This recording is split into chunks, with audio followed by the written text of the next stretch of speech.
All right, I'm going to talk to you guys about this middle row, reading nonfiction, and we're going to focus on our summary writing skills.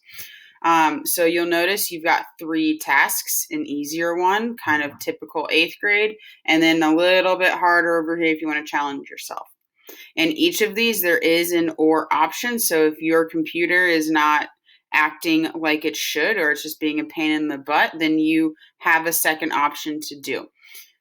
So you will click on this link, okay, and it will take you to this article. You're going to read this article, Social Distancing Advice from Astronauts, Experts on Isolation During Coronavirus. So this is just a fun, interesting article, we thought, coming from astronauts who spend a lot of time in isolation, and they probably have a different perspective on everything than what we are hearing down on Earth.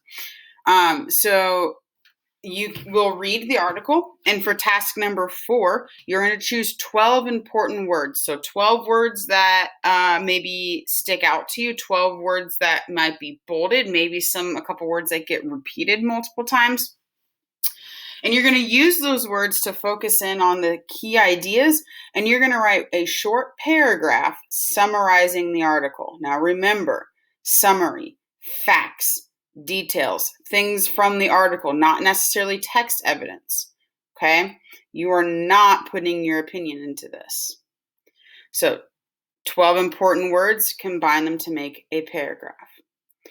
You can also choose in that section, if your computer or internet is being wonky this week, you can watch a segment from the local news, or you can watch part of Governor DeWine's daily updates at 2, or you can find another news article that's related to coronavirus and COVID-19.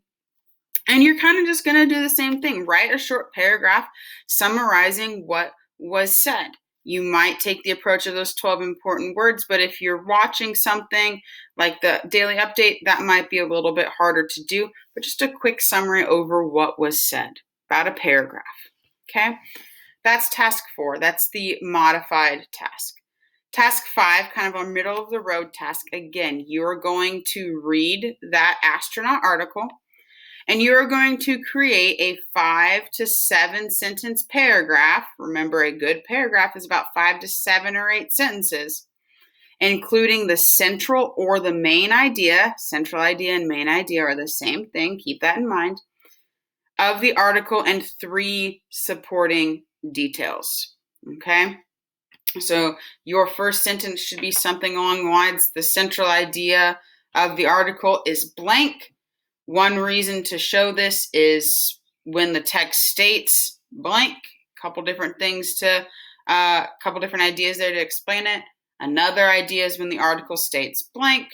Okay, you guys know how to do that, following your Peel and your Race formats.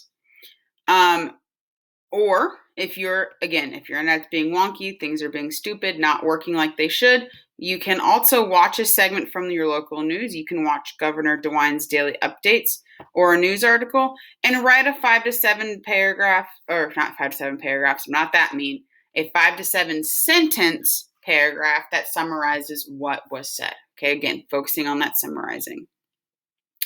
We do have a little bit of a harder option there, okay? Same article to read. Read the social distancing article.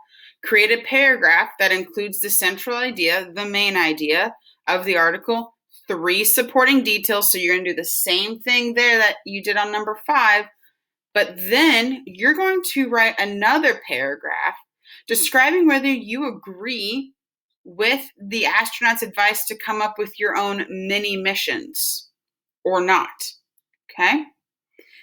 So that is the third option for that article, okay? When you read it, then that idea of those mini missions will make a little bit more sense.